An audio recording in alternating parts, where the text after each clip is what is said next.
सम्पूर्ण भाइ बहिनीहरूलाई आजको कक्षामा हार्दिक स्वागत गर्दछु। नमस्कार, म दुर्गा त्रिपाठी। भाइ बहिनीहरू, आजको कक्षामा म नेपाली व्याकरण अन्तर्गत वाक्य संश्लेषण र वाक्य विश्लेषणको बारेमा सविस्तार शिक्षण गर्न गइरहेको छु। यस क्रममा वाक्य विश्लेषण र वाक्य संश्लेषणको बारेमा सैद्धान्तिक चर्चासँगै बोर्ड परीक्षाका मोडल प्रश्नहरू प्रस्तुत गर्नेछु।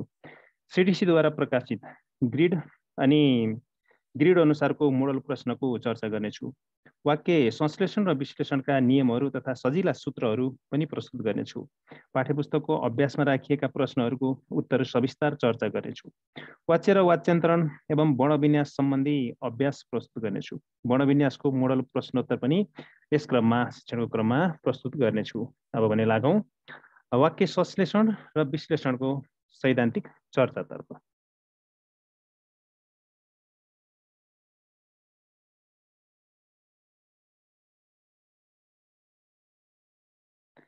सबैभन्दा पहिला वाक्य संश्लेषण भनेको के हो त? वाक्य संश्लेषणको बारेमा छोटो परिचय हेरौँ। वाक्य संश्लेषण भनेको दुई वा दुईभन्दा बढी स्वतन्त्र वाक्यहरूलाई एउटै अथवा सिङ्गो वाक्य बनाउने प्रक्रिया हो। दुई वा दुईभन्दा बढी स्वतन्त्र वाक्यहरूलाई एउटै वाक्य बनाउने, एउटा सिङ्गो वाक्य बनाउने प्रक्रिया नै वाक्य संश्लेषण हो। धेरै वाक्यलाई समेटेर एउटै वाक्य बनाउने, दुई वा दुईभन्दा बढी स्वतन्त्र वाक्यहरूलाई समेटेर सिङ्गो अथवा एउटा वाक्य बनाउने प्रक्रिया नै वाक्य संश्लेषण हो। विभिन्न वाक्यहरूलाई एउटै अथवा सिङ्गो वाक्य बनाउँदाखेरि वाक्यहरूमा समापिका क्रियापदलाई असमापिका बनाइन्छ। वाक्य टुङ्ग्याउने क्रियापदहरूलाई वाक्य नटुङ्ग्याउने यानि कि चाहिँ असमापिका क्रियापद बनाइन्छ र साथमा चाहिँ विभिन्न संयोजक चिन्हहरू पनि प्रयोग गर्न सकिन्छ। यसरी सिङ्गो वाक्य बनाउँदाखेरि शब्दहरू थपघट वा शब्दहरूलाई अगाडि पछाडि पनि पार्न सकिन्छ। तथापि चाहिँ ती वाक्यहरूको अर्थगत विचलन चाहिँ हुनु हुँदैन, यानि कि अर्थ चाहिँ अस्पष्ट हुनु चाहिँ हुँदैन। तथापि शब्दहरूलाई चाहिँ अगाडि पछाडि चाहिँ पार्न सकिन्छ, वाक्यहरूलाई चाहिँ अगाडि पछाडि पार्न सकिन्छ। र अर्को कुरा, वाक्य जुन काल पक्ष अथवा भाव अर्थमा छ र हामीले त्यही उत्तर पनि त्यसैमा परिवर्तन गर्नुपर्छ। यानि कि वाक्य जुन काल पक्ष र भाव अर्थमा छ, गठित अथवा परिवर्तित वाक्य हामीले लेखेको उत्तर पनि त्यही काल पक्ष भाव अर्थमा लेख्नुपर्ने हुन्छ, सोही अनुसार लेख्नुपर्छ। वाक्य संश्लेषण गर्दाखेरि सरल, मिश्र र संयुक्त जुनसुकै वाक्यमा पनि बनाउन सकिन्छ।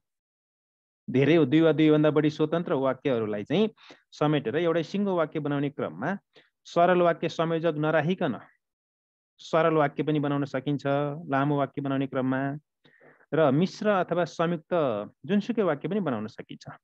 अब यो सापेक्ष संयोजक प्रयोग गरेर मिश्र वाक्य बनाउन पनि सकिन्छ, अनि यो निरपेक्ष संयोजक प्रयोग गरेर चाहिँ संयुक्त वाक्य बनाउन पनि सकिन्छ, अथवा संयोजक नै प्रयोग नगरिकन क्रियापदहरूलाई समापिका क्रियापदहरूलाई असमापिका क्रियापद बनाएर पनि हामी वाक्य संश्लेषण गर्न सक्छौँ। एउटा मात्र समापिका क्रियापद राख्ने हो, त्यस क्रममा चाहिँ अन्य वाक्यका क्रियापदलाई चाहिँ हामी असमापिका बनाउन पनि सक्छौँ, संयोजक नराखिकन बनाउन सकिन्छ। तर सिङ्गो वाक्य बनाउँदाखेरि अर्थमा भने कुनै विचलन आउनु हुँदैन, अर्थमा चाहिँ गडबड हुनु त भएन। सबै वाक्यमा ती स्वतन्त्र वाक्यहरूको चाहिँ अर्थ त्यो सिङ्गो वाक्यमा चाहिँ आउनु पर्यो, अर्थगत विचलन चाहिँ हुनु हुँदैन। जस्तै हेरौँ, नमुना हेरौँ, स्पष्ट हुन्छ। यहाँ वाक्य विश्लेषण, यहाँ चाहिँ वाक्य विश्लेषण यानि कि स्वतन्त्र वाक्यहरू यहाँ मैले पहिला प्रस्तुत गरेँ। मेघ गर्जन छ, पानी पर्छ, चिसो बढ्छ, खोकी लाग्छ भनेर यहाँ चाहिँ चारवटा स्वतन्त्र वाक्यहरू छन्। यी चारवटा स्वतन्त्र वाक्यहरूलाई एउटै सिङ्गो वाक्य बनाउनु पर्यो। एउटै यी चारवटा चाहिँ यी जति पनि दुई वा दुईभन्दा बढी स्वतन्त्र वाक्यहरूलाई समेटेर एउटा सिङ्गो वाक्य बनाउने, एउटै सिङ्गो वाक्य बनाउने प्रक्रिया नै वाक्य संश्लेषण हो। त्यस क्रममा यी चारवटा वाक्यलाई हामी संयोजक नराखिकन सरल वाक्यमा पनि संश्लेषण गर्न सक्छौँ। चारवटा वाक्यलाई चाहिँ एउटा वाक्य बनाउने क्रममा संयोजक नराखिकन सरल वाक्य पनि बनाउन सकिन्छ, अनि सापेक्ष संयोजक राखेर मिश्र बनाउन सकिन्छ, र निरपेक्ष संयोजक राखेर संयुक्त बनाउन सकिन्छ। हेरौँ त, आखिर यी चारवटा वाक्यहरूलाई, यी स्वतन्त्र वाक्यहरूलाई चाहिँ एउटा सिङ्गो वाक्य बनाउने हो वाक्य संश्लेषण भनेको त। वाक्य संश्लेषण भनेको यी वाक्यहरूलाई, दुई वा दुईभन्दा बढी वाक्यहरूलाई एउटा सिङ्गो वाक्य बनाउने हो। त्यस क्रममा चाहिँ सरल वाक्य बनाउन पनि सकिन्छ संयोजक नराखिकन। यसरी हेरौँ त, मेघ गर्जन छ, पानी पर्छ, चिसो बढ्छ र खोकी लाग्छ है त। खोकी लाग्छ यी चारवटा वाक्यलाई मेघ गर्जेर यी गर्जन छलाई के गरियो असमापिका बनाइयो। मेघ गर्जन छ को चाहिँ यो गर्जन छ क्रियापदलाई चाहिँ गर्जेर भनेर असमापिका बनाइयो। अनि पानी परेपछि पानी पर्छलाई चाहिँ पर्छलाई के गरियो पानी परेपछि बनाइयो हैन, परेपछि बनाइयो। अनि त्यसै गरी चाहिँ चिसो बढ्छको चाहिँ बढ्छलाई के गरियो चिसो बढी बढी बनाइयो। अनि खोकी लाग्छ खोकी लाग्छ अन्तिमको त एउटा त समापिका क्रियापद चाहियो, वाक्य टुङ्ग्याउनका लागि समापिका क्रियापद चाहियो। र अरू क्रियापद यो चाहिँ गर्जन छ, पर्छ, बढ्छ यी चाहिँ समापिका क्रियापदलाई तीनटा वाक्यका समापिका क्रियापदलाई के गरियो भन्दाखेरि गर्जन छलाई गर्जेर बनाइयो, अनि पर्छलाई चाहिँ परेपछि बनाइयो, अनि बढ्छलाई चाहिँ बढी भनेर यसरी असमापिका बनाइयो। र अन्तिमको चाहिँ खोकी लाग्छ भन्नेलाई एउटा त समापिका क्रियापद चाहियो, खोकी लाग्छ भनेर टुङ्ग्याइयो। यसरी यो चाहिँ सरल वाक्यमा पनि दुई वा दुईभन्दा बढी स्वतन्त्र वाक्यहरूलाई चाहिँ समेटेर सिङ्गो वाक्य एउटै वाक्य बनाउन सकिँदो रहेछ। सरल वाक्यमा पनि हामी वाक्य संश्लेषण गर्न सक्छौँ भने सापेक्ष संयोजक प्रयोग गरेर पनि मिश्र वाक्य बनाएर पनि हामी यो दुई वा दुईभन्दा बढी वाक्यहरूलाई चाहिँ वाक्य संश्लेषण गर्न सक्छौँ। हेरौँ त जब र तब चाहिँ सापेक्ष संयोजक राखेर यी चारवटा वाक्यलाई चाहिँ एउटै वाक्य बनाइएको छ। जब मेघ गर्जेर पानी पर्छ तब चिसो बढी खोकी लाग्छ। दुई दुई वाक्यमा चाहिँ यसरी चाहिँ जब मेघ गर्जेर पानी पर्छ भन्ने चाहिँ यहाँ यी दुईटालाई चाहिँ र अनि अर्को दुईटालाई चाहिँ यो चाहिँ सापेक्ष संयोजकलाई चाहिँ जोडेर मिश्र वाक्यमा लगेर वाक्य संश्लेषण गरियो। जब मेघ गर्जेर पानी पर्छ तब चिसो बढी खोकी लाग्छ भनेर चाहिँ मिश्र वाक्यमा बनाउन पनि सकिन्छ। र त्यसै गरी यो चारवटा वाक्यलाई चाहिँ समेटेर सिङ्गो वाक्य एउटै वाक्य चारवटा वाक्यलाई एउटै वाक्य चारवटा वाक्यलाई समेटेर संश्लेषण वाक्य संश्लेषण एउटै वाक्य बनाउने क्रममा चाहिँ यो संयोजक निरपेक्ष संयोजक राखेर पनि संयुक्त वाक्य बनाएर पनि हामी एउटै वाक्य बनाउन सक्छौँ। मेघ गर्जेर पानी पर्छ अनि चिसो बढी खोकी लाग्छ भनेर यसरी अनि संयोजक राखेर पनि हामी चाहिँ संयुक्त वाक्य बनाएर चारवटा वाक्यलाई एउटै वाक्यमा संश्लेषण गर्न सक्छौँ। यसरी संयोजक नराखिकन क्रियापदहरूलाई असमापिका बनाएर संयोजक बिना पनि सरल वाक्य बनाएर वाक्य संश्लेषण गर्न सकिन्छ भने जब तब जहिले तहिले भने भनेर यसरी चाहिँ भनौँ न यो चाहिँ मिश्र वाक्यको चाहिँ यो सापेक्ष संयोजक राखेर पनि मिश्र वाक्य बनाएर पनि वाक्य संश्लेषण गर्न सकिन्छ। अनि निरपेक्ष संयोजक एउटा चाहिँ बिचमा यसरी राखेर अथवा भनौँ त्यो आवश्यकता अनुसार धेरै वाक्यहरू भयो भने दुईटा पनि राख्न सकिन्छ। जे होस् यहाँ चाहिँ चारवटा छोटो वाक्यहरू भएको हुनाले यो अनि संयोजकले यो मेघ गर्जेर पानी पर्छ अनि चिसो बढी खोकी लाग्छ भनेर यसरी चाहिँ सिङ्गो वाक्य एउटा वाक्य बनाउन सकिन्छ यी चारवटा स्वतन्त्र वाक्यहरूलाई समेटेर। यसरी वाक्य संश्लेषण गर्ने क्रममा सरल वाक्य दुई वा दुईभन्दा बढी स्वतन्त्र वाक्यहरूलाई सरल वाक्य बनाएर पनि वाक्य संश्लेषण गर्न सकिँदो रहेछ। अनि मिश्र वाक्यको चाहिँ सापेक्ष संयोजक प्रयोग गरेर पनि मिश्र वाक्य बनाएर पनि बनाउन सकिँदो रहेछ, वाक्य संश्लेषण गर्न सकिँदो रहेछ। त्यसै गरी निरपेक्ष संयोजक प्रयोग गरेर पनि संयुक्त वाक्य बनाएर यो दुईभन्दा बढी चाहिँ यहाँ चारवटा छ, दुई वा दुईभन्दा बढी जति पनि हुनसक्छ हामी संयुक्त वाक्यमा लगाएर पनि वाक्य संश्लेषण गर्न सक्छौँ। ल अब त्यसो भए वाक्य संश्लेषण गर्ने केही नियमहरू हेरौँ। वाक्य संश्लेषण गर्दा ख्याल गर्नुपर्ने नियमहरू के हुन् त हेरौँ। पहिला चाहिँ एकमा वाक्यहरूको समापिका क्रियापदलाई असमापिका बनाई त्यही काल पक्ष भाव अर्थमा एउटा मात्र समापिका क्रियापद भएको वाक्य बनाउनु पर्छ। यो चाहिँ वाक्य संश्लेषण गर्ने क्रममा वाक्यहरूको चाहिँ समापिका क्रियापद दुई वा दुईभन्दा बढी चाहिँ वाक्यहरूलाई हामीले समेटेर एउटा सिङ्गो वाक्य बनाउने वाक्य संश्लेषण गर्दा दुई वा दुईभन्दा बढी स्वतन्त्र वाक्यहरूलाई हामीहरूले समेटेर एउटा वाक्य बनाउने वाक्य संश्लेषण भनेको। विश्लेषण भनेको एउटा वाक्यलाई टुक्र्याएर धेरै बनाउने, संश्लेषण भनेको चाहिँ संश्लेषण भनेको दुई वा दुईभन्दा बढी वाक्यहरूलाई चाहिँ समेटेर एउटा वाक्य बनाउने। हेर्नु त यहीँ वाक्यहरू जो चाहिँ वाक्य विश्लेषण यतापट्टिकै चाहिँ विश्लेषण गरिएका वाक्य भए, यतापट्टि चाहिँ संश्लेषण गरिएको यो चाहिँ चारवटा वाक्यलाई चाहिँ एउटै बनाएको हो। आखिर हामीले के कुरा ख्याल गर्ने भन्ने कुरा हेरौँ है त। गर्जन्छ, पर्छ, बढ्छ, लाग्छ जो यहाँ छ यी क्रियापद, यसलाई हामीले के गर्यो, गर्जन्छलाई गर्जेर, पर्छलाई परेपछि, बढ्छलाई बढी भनेर यसरी चाहिँ असमापिका बनाएर अन्तिममा चाहिँ एउटा वाक्य टुङ्ग्याउने भने समापिका क्रियापद लेखियो। यसरी चारवटा वाक्यलाई सिङ्गो वाक्य एउटा वाक्य बनाइएको छ, जसलाई हामी चाहिँ विश्लेषण संश्लेषण भन्छौँ। दुई वा दुईभन्दा बढी वाक्यहरू चाहिँ भए विश्लेषण भयो, एउटै वाक्य बनाउने प्रक्रिया के भयो त संश्लेषण भयो। र अर्को यहाँ माथि भनेको नियमलाई याद गरौँ, जुन काल पक्ष भाव अर्थमा सब प्रश्न नि यहाँ समेटिने चाहिँ वाक्यहरू चाहिँ जुन काल पक्षमा छन् त्यही काल पक्षमा लेख्नुपर्छ एउटा वाक्य बनाउँदाखेरि। जस्तै हेरौँ त, गर्जन्छ, पर्छ, बढ्छ, लाग्छ भन्दाखेरि सामान्य वर्तमान कालमा छ, त्यसैले वाक्य संश्लेषण गरिएको जुन वाक्य छ सिङ्गो वाक्य बनाइयो नि, एउटै वाक्य बनाइयो नि, हो यसमा पनि लाग्छ भनेर सामान्य वर्तमान कालमा नै लेखियो, जुन चाहिँ एउटा समापिका क्रियापद, एउटा समापिका क्रियापद प्रयोग गरियो। यो चाहिँ सरल वाक्यको तरिकाले वाक्य संश्लेषण गरियो। अगाडि चाहिँ सरल मिश्र संयुक्त जसरी नै बनाउन सकिन्छ भनेर चर्चा गरिसक्यो नि त अगाडि।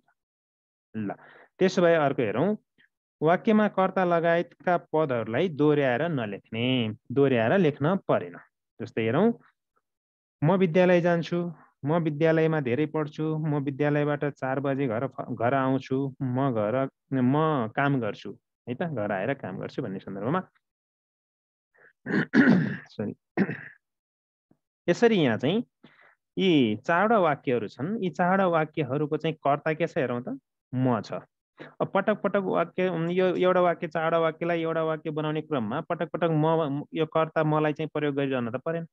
यहाँ त्यही भनेको वाक्यमा कर्ता लगायतका पदहरूलाई दोहोऱ्याएर नलेख्ने, दोहोऱ्याएर लेख्न आवश्यक छैन। यहाँ के छ हेरौँ त, म कर्ता दोहोऱ्याउनु परेन, एकपटक लेखेपछि सुरुमा कर्ता लेखेपछि, अनि त्यसै गरी विद्यालय पनि दोहोऱ्याइरहनु परेन।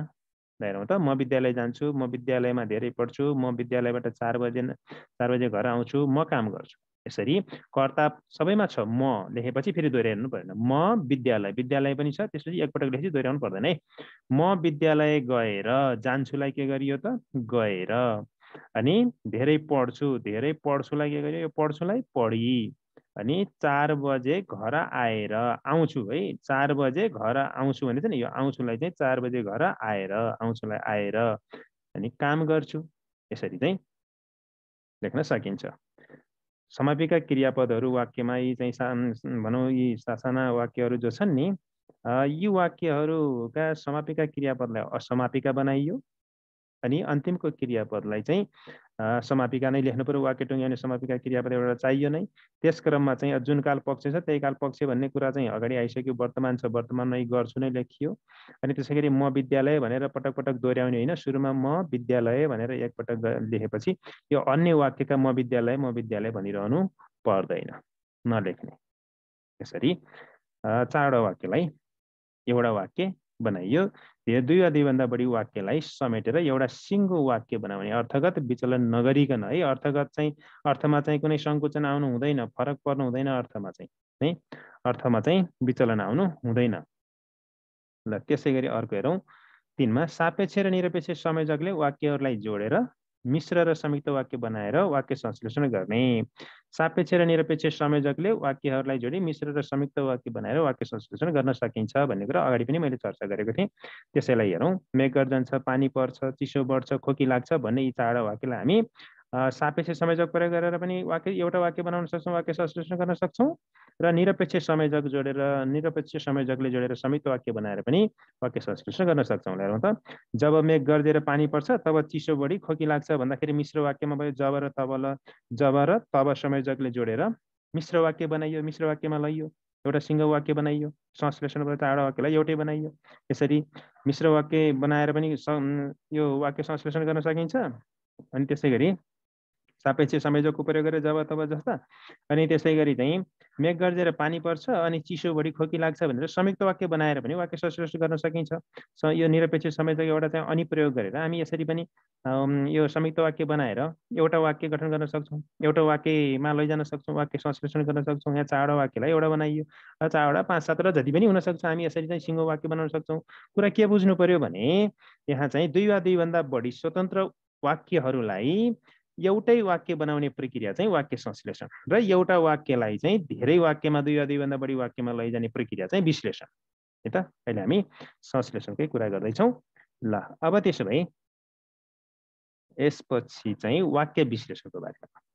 वाक्य विश्लेषण हो ठ्याक्कै उल्टो हुन्छ है। वाक्य संश्लेषण भनेको चाहिँ धेरै वाक्यलाई एउटा बनाउने, वाक्य विश्लेषण भनेको छ एउटा वाक्य संश्लेषण भनेको छ धेरै वाक्यलाई समेटेर एउटा बनाउने, वाक्य विश्लेषण भन्यो एउटा वाक्यलाई चाहिँ ससाना वाक्यमा टुक्र्याएर धेरै बनाउने। हेरौँ त ठ्याक्कै उल्टो हुन्छ। वाक्य संश्लेषण र विश्लेषण हो। वाक्य संश्लेषण भन्यो भने धेरै वाक्यलाई समेटेर एउटा बनाउने, वाक्य विश्लेषण भन्यो भने एउटा वाक्यलाई ससाना वाक्यमा टुक्र्याएर धेरै वाक्य बनाउने प्रक्रिया हो। ल त्यसो भए अगाडि समेटेर एउटा वाक्य बनाउने सिङ्गो वाक्य बनाउने प्रक्रिया थियो वाक्य संश्लेषण। अब वाक्य विश्लेषण परिचय हेरौँ है त। लामो वा जटिल वाक्यहरूलाई लामो अथवा जटिल वाक्यहरूलाई अर्थगत आधारमा ससाना वाक्यहरूमा टुक्र्याएर धेरै वाक्यहरू बनाउने प्रक्रिया नै वाक्य विश्लेषण हो। वाक्यलाई विश्लेषण गर्ने, ससाना वाक्यहरूमा चाहिँ टुक्र्याएर धेरै वाक्य बनाउने, विस्तार गर्ने। एउटा वाक्यलाई लामो अथवा जटिल वाक्यलाई टुक्र्याएर अर्थगत आधारमा साना साना वाक्यहरूमा टुक्र्याएर धेरै वाक्यहरू बनाउने प्रक्रिया के रहेछ त वाक्य विश्लेषण हो। वाक्य विश्लेषण गर्दा सिङ्गो वाक्यमा वाक्यका असमापिका क्रियापदलाई समापिका क्रियापद बनाउनु पर्ने हुन्छ।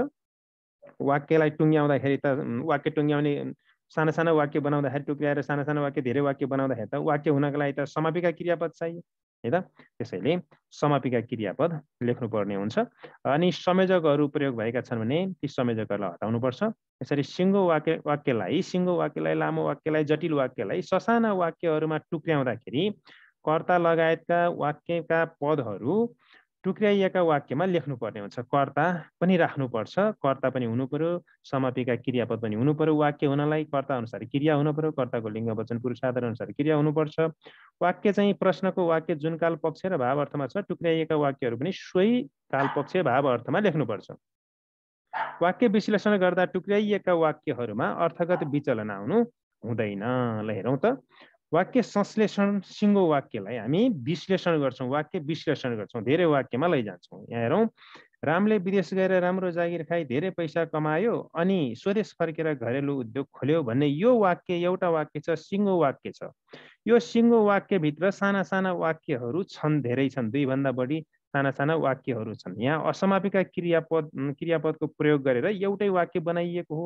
अब यी असमापिका क्रियापदहरूलाई चाहिँ समापिका क्रियापद बनाउनु पर्यो र संयोजक हटाएर यहाँ चाहिँ यो एउटा वाक्यबाट चाहिँ धेरै वाक्य दुई वा दुईभन्दा बढी वाक्यहरू बनाउनु पर्यो। यसरी एउटा वाक्यबाट दुई वा दुईभन्दा बढी वाक्यहरू बनाउने प्रक्रिया नै यो त वाक्य विश्लेषण हो।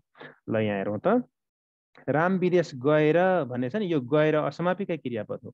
यसलाई चाहिँ राम विदेश गयो भनेर बनाइयो।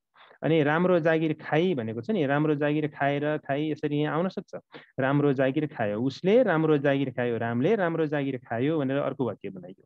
त्यसै गरी धेरै पैसा कमायो रामले, धेरै पैसा कमायो। अनि त्यसै गरी अनि संयोजक हटाइदियो। अनि त्यसपछि पछाडिको हेरौँ, स्वदेश फर्केर भनेपछि फर्केरलाई फर्कियो, ऊ स्वदेश फर्कियो। अनि त्यस पछाडि उसले घरेलु उद्योग खोल्यो भनेर यसरी चाहिँ एउटा वाक्यलाई दुई वा दुईभन्दा बढी स्वतन्त्र वाक्यहरूमा यदि टुक्र्याइन्छ भने, यसरी एउटा वाक्यबाट धेरै वाक्य बनाइन्छ भने, स्वतन्त्र वाक्य बनाइन्छ धेरै वाक्य भने त्यो चाहिँ वाक्य विश्लेषण हो। धेरै वाक्यलाई एउटा वाक्य बनाउने संश्लेषण हो भने एउटा वाक्यबाट धेरै वाक्य बनाउने प्रक्रिया के रहेछ त विश्लेषण रहेछ, वाक्य विश्लेषण। ल अब त्यसो भए अर्को उदाहरण हेरौँ त, थप स्पष्ट हुन्छ। वाक्य संश्लेषण जुन सिङ्गो वाक्य हो, वाक्य विश्लेषण भनेको धेरै वाक्यहरू हुन्। यही कुरा चाहिँ बुझ्नुपर्ने हुन्छ। पहिला वाक्य संश्लेषण, बहुमुखी प्रतिभाका धनी महाकवि देवकोटाले कविता, खण्डकाव्य, महाकाव्य, निबन्ध र उपन्यास लेखेका छन्। यो एउटा वाक्य हो। यो एउटा वाक्यलाई अब अर्थगत आधारमा विचलन नहुने गरी स्वतन्त्र दुई वा दुईभन्दा बढी स्वतन्त्र वाक्यहरू हामीले बनाउनु पर्यो। एउटा वाक्यलाई टुक्र्याएर दुई वा दुईभन्दा बढी वाक्य बनाउनु पर्यो। ल हेरौँ त। यस क्रममा बहुमुखी प्रतिभाका धनी महाकवि महाकवि देवकोटाले कविता, खण्डकाव्य, महाकाव्य, निबन्ध र उपन्यास लेखेका छन् भन्नेलाई यसलाई देवकोटा है त, कर्ता त देवकोटा भयो। देवकोटाले कविता लेखेका छन् भन्ने, देवकोटाले कविता लेखेका छन्, देवकोटाले खण्डकाव्य लेखेका छन्, देवकोटाले कविता लेखेका छन्, देवकोटाले खण्डकाव्य लेखेका छन्, देवकोटाले महाकाव्य लेखेका छन्, देवकोटाले चाहिँ निबन्ध लेखेका छन् भनेर यसरी बन्दै जाने है। अनि त्यसै गरी निबन्ध लेखेका छन्, अनि त्यसै गरी निबन्ध लेखेका छन्, देवकोटाले उपन्यास लेखेका छन्, देवकोटा महाकवि हुन्, देवकोटा बहुमुखी प्रतिभाका धनी हुन् भनेर यसरी हामी चाहिँ बहुमुखी प्रतिभाका धनी भनेर एउटा बनाइयो, देवकोटा महाकवि हुन् भनेर एउटा बनाइयो, देवकोटाले कविता लेखेका अनि खण्डकाव्य अनि महाकाव्य निबन्ध उपन्यास यसरी प्रत्येकलाई चाहिँ हामी शब्दगत आधारमा टुक्र्याएर धेरै वाक्य बनाउन सक्छौँ। यसरी एउटा लामो वाक्य अथवा जटिल वाक्यलाई अर्थगत आधारमा ससाना वाक्यहरूमा टुक्र्याएर धेरै वाक्य बनाउने प्रक्रिया नै के रहेछ त वाक्य विश्लेषण रहेछ भने धेरै वाक्यहरूलाई एउटा वाक्यमा लैजाने प्रक्रिया के हो त भन्दा वाक्य संश्लेषण हो। वाक्य संश्लेषण र विश्लेषणको बारेमा पक्का पनि अब भने भाइ बहिनीहरूलाई क्लियर भयो होला।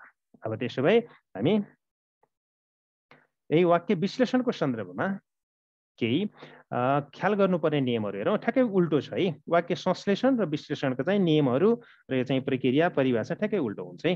हेरौँ एकमा वाक्य विश्लेषण गर्दा ख्याल गर्नुपर्ने नियमहरू। एकमा सिङ्गो वाक्यका असमापिका क्रियापदलाई सोही वाक्यको काल पक्ष भावमा समापिका क्रियापद लेखी ससाना वाक्यमा टुक्र्याउनु पर्छ। ल हेरौँ त, जस्तै यहाँ चाहिँ वाक्य संश्लेषण सिङ्गो वाक्य छ, मेघ गर्जेर पानी परेपछि चिसो बढी खोकी लाग्छ भन्ने अगाडिकै प्रसङ्ग चाहिँ मैले बुझाउन खोजेको छु मात्रै।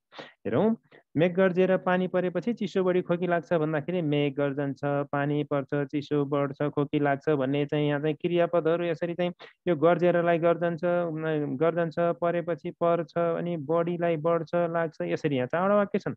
त्यो यी चारवटा यहाँ ठ्याक्कै हेरौँ त, मेघ गर्जन्छ, पानी पर्छ, चिसो बढ्छ, खोकी लाग्छ भने यसरी टुक्र्याइयो।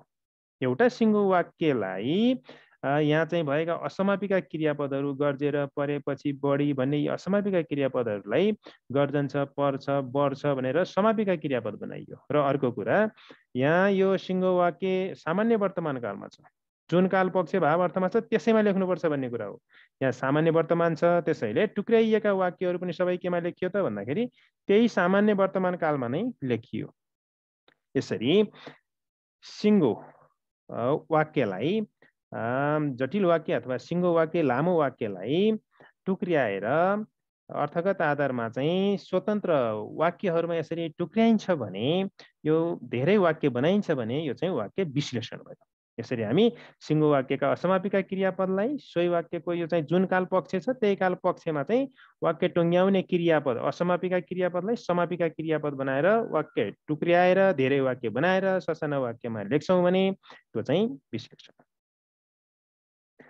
ल हेरौँ अर्को, सिङ्गो वाक्यमा वाक्यांशहरूलाई स्वतन्त्र वाक्यहरूमा टुक्र्याउने अनि कर्ता एवं दोहोरिने सम्भावित पदहरू पनि अन्य वाक्यमा लेख्नुपर्छ। कर्ता लेख्नुपर्छ, टुक्र्याउँदाखेरि ती साना टुक्रे वाक्यहरूमा चाहिँ कर्ता लेख्नु पर्यो, क्रियापद यो समापिका क्रियापद लेख्नु पर्यो वाक्य टुङ्ग्याउने। त्यसैलाई मैले सङ्केत गरेको। ल हेरौँ त, म विद्यालय गएर धेरै पढी 4 बजे घर आएर काम गर्छु भन्ने यस वाक्यमा चाहिँ यहाँ के भनेको छ भने यो गएरलाई अब असमापिकालाई समापिका बनाउनु पर्यो, पढीलाई समापिका बनाउनु पर्यो, अनि आएरलाई समापिका, अनि गर्छु त समापिका छँदैछ। हेर्नु त, यहाँ हामीले एउटा वाक्यबाट धेरै वाक्य बनाउनु छ, विश्लेषण गर्नु छ। त्यस क्रममा कर्ता र क्रिया चाहिन्छ। वाक्य अर्थयुक्त वाक्य बनाउनका लागि त कर्ता र क्रिया चाहियो, समापिका क्रिया चाहियो, र प्रत्येक वाक्यमा कर्ता राख्ने। यहाँ यी कर्ता के छ, म छ। म छ भनेपछि यहाँ जति पनि असमापिका क्रियाहरू छन्, गएर, बढी, आएर भनेर यहाँ असमापिका क्रियाहरू छन्, तिनबाट चाहिँ स्वतन्त्र वाक्य बन्छ भने कर्ता पनि यही म नै लेख्नु पर्यो। हेरौँ त, म विद्यालय जान्छु, म विद्यालयमा धेरै पढ्छु, म विद्यालयबाट 4 बजे घर आउँछु, म काम गर्छु भनेर यसरी चाहिँ म र विद्यालय भन्ने हामीले चाहिँ म अनि विद्यालय चाहिँ सबैमा राख्यो होइन त। यहाँ प्रसङ्ग अनुसार म विद्यालय जान्छु, म विद्यालयमा धेरै पढ्छु, म विद्यालयबाट 4 बजे घर आउँछु भनेर यसरी म र विद्यालय दोहोरियो होइन त। अनि म काम गर्छु भन्दा यहाँ कर्ता दोहोरियो। यसरी हामी एउटा वाक्यबाट एउटा चाहिँ लामो सिङ्गो वाक्यबाट चाहिँ जटिल वाक्यलाई हामी चाहिँ धेरै वाक्यमा ससाना टुक्रा वाक्यमा चाहिँ टुक्र्याउँछौँ भने अर्थगत आधारमा टुक्र्याउँछौँ भने यो टुक्र्याउने प्रक्रिया के रहेछ त वाक्य विश्लेषण रहेछ। फेरि यो वाक्य संश्लेषण गर्ने क्रममा नि अगाडि भने मैले सरल वाक्यमा बनाउन नि सकिन्छ, संयुक्त वाक्यमा बनाउन सकिन्छ, मिश्र वाक्यमा बनाउन सकिन्छ।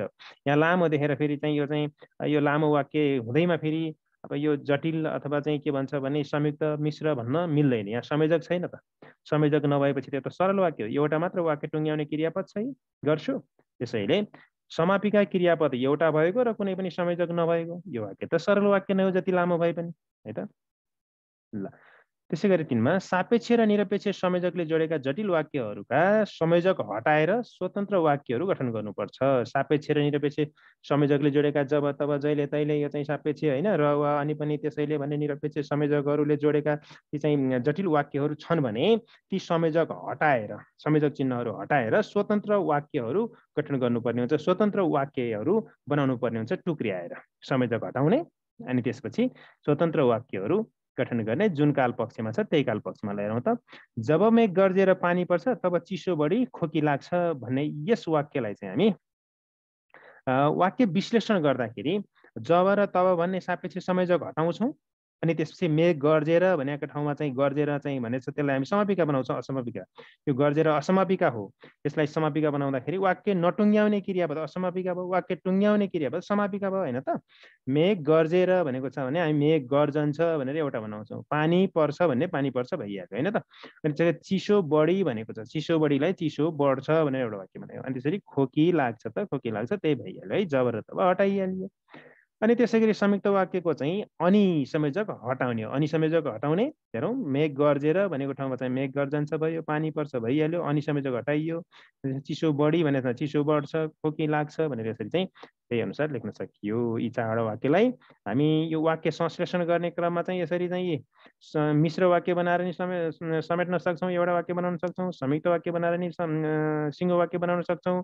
अनि त्यसै गरी चाहिँ सरल वाक्य बनाएर पनि हामी वाक्य संश्लेषण गर्न सक्छौँ नि। यो चारवटालाई संयोजकै नराखिकन सरल वाक्य बनाएर नि संश्लेषण गर्न सकिन्छ। माथि अगाडि भन्यो मेघ गर्जेर पानी परेपछि चिसो बढी खोकी लाग्छ यसरी सरल वाक्यमा पनि संश्लेषण गर्न सकिन्छ। अनि फेरि चाहिँ जब तब यानि कि मिश्र वाक्य सापेक्ष संयोजक प्रयोग गरेर मिश्र वाक्य बनाएर नि सिङ्गो वाक्य बनाउन सकिन्छ। अनि संयुक्त यो निरपेक्ष संयोजक प्रयोग गरेर संयुक्त वाक्य बनाउन पनि सकिन्छ। यहाँ अनि राखेर यसरी बनाइएको छ है। यसरी टुक्र्याउन पनि सकिन्छ हामी चाहिँ असमापिका क्रियापदलाई चाहिँ समापिका बनाएर अनि त्यसै गरी संयोजक हटाएर यसरी स्वतन्त्र दुई वा दुईभन्दा बढी स्वतन्त्र वाक्यहरू हामीले टुक्र्याएर बनाउन सक्छौँ। त्यसलाई हामी विश्लेषण भन्छौँ। अनि धेरै वाक्यबाट चाहिँ एउटै वाक्य संयोजक राखेर अथवा चाहिँ नराखिकन पनि असमापिका क्रिया प्रयोग गरेर हामी चाहिँ यसरी एउटै वाक्य बनाउन सक्छौँ। एउटै वाक्य लामो वाक्य हामी यसरी बनाउँछौँ भने चाहिँ समेट्छौँ, धेरै वाक्यलाई एउटा बनाउँछौँ, संश्लेषण भयो वाक्य संश्लेषण।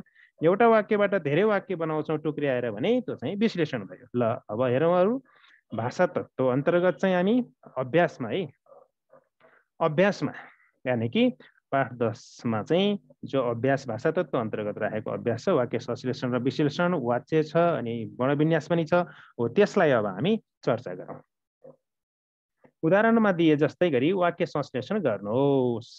यहाँ चाहिँ विश्लेषित वाक्य चेन्नियान चिनिया युवती हुन्, उनी नेपाली भाषा पढ्न चाहन्छन्, उनी नेपाल र नेपालीका बारेमा जान्न चाहन्छन् भन्ने यो विश्लेषित वाक्य छ। यसलाई केमा लैजानु पर्यो के गर्नु पर्यो भन्दा वाक्य संश्लेषण गर्नु पर्यो। हेरौँ वाक्य संश्लेषणमा चाहिँ यसरी गरेको छ। चिनिया युवती चेन नियान नेपाली भाषा पढेर नेपाल र नेपालीका बारेमा जान्न चाहन्छन् भनेर यहाँ माथि चाहिँ 3टा वाक्य छ। यसलाई समेटेर एउटै वाक्य बन्छ। चिनिया युवती चेन्नियान नेपाली भाषा पढेर चिनिया युवती हुन् भनेपछि यहाँ चिनिया युवती चेन्नियान भनेर एउटा त्यो आइहाल्यो। अनि त्यसपछि नेपाली भाषा पढेर पढ्न चाहन्छन् पढेर बनाइयो पढ्न चाहन्छन्लाई नेपाल र नेपालीका बारेमा जान्न चाहन्छन् त अन्तिममा समापिका क्रियापद भइहाल्यो। यसै गरी हामी चाहिँ वाक्य संश्लेषण गर्नुपर्छ। अब यहाँ हेरौँ कमा अभ्यास राखेको छ। अस्मिता घर गइन्, अस्मिताले आफ्ना साथीसँगै भेटिन्, अस्मिता साथीसँग जङ्गल घुम्न गइन्, अस्मिताले खोलामा गएर पौडी खेलिन्, अस्मिताले 1 हप्ता रमाइलोसँग बिताइन्, अस्मिता सहर फर्किन्। यसरी यहाँ चाहिँ धेरै वाक्य छ विश्लेषित अवस्थामा छ होइन त। यो धेरै वाक्य यहाँ चाहिँ धेरै वाक्य छ विश्लेषित अवस्थामा छ। अब यसलाई धेरै वाक्यलाई समेटेर हामी वाक्य संश्लेषण गरेर एउटा वाक्य बनाउनु पर्यो। हेरौँ त एउटा वाक्य कसरी बनाउने। घर गएर आफ्ना साथीसँगै भेटी, घर गएर आफ्ना साथीसँगै भेटी उनीहरूसँग जङ्गल घुम्न गएकी अस्मिता खोलामा गएर पौडी खेल्दै एक हप्ता रमाइलोसँग बिताएर सहर फर्किन् भनेर यसरी यी सबै वाक्यलाई समेटेर एउटै वाक्य बनाउन सकिन्छ। यहाँ चाहिँ अब यो गइन्, भेटिन्, गइन्, अनि त्यसरी खेलिन्, बिताइन् भन्ने, फर्किन् भन्ने छ। अन्तिममा फर्किन् क्रियापद राखिएछ, वाक्य टुङ्ग्याइयो, समापिका नै भयो।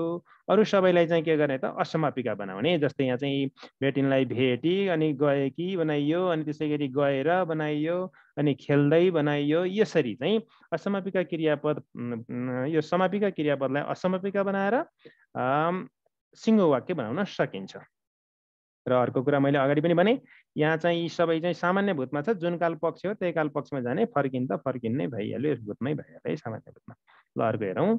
अभ्यासमा 2 मा के भनेको छ, के अरे खमा है, मुस्ताङ हिमाली जिल्ला हो, मुस्ताङ पर्यटकीय जिल्ला हो, मुस्ताङमा धेरै हावा चल्छ, मुस्ताङ स्याउका लागि प्रसिद्ध छ, मलाई मुस्ताङ घुम्न मन लागेको छ।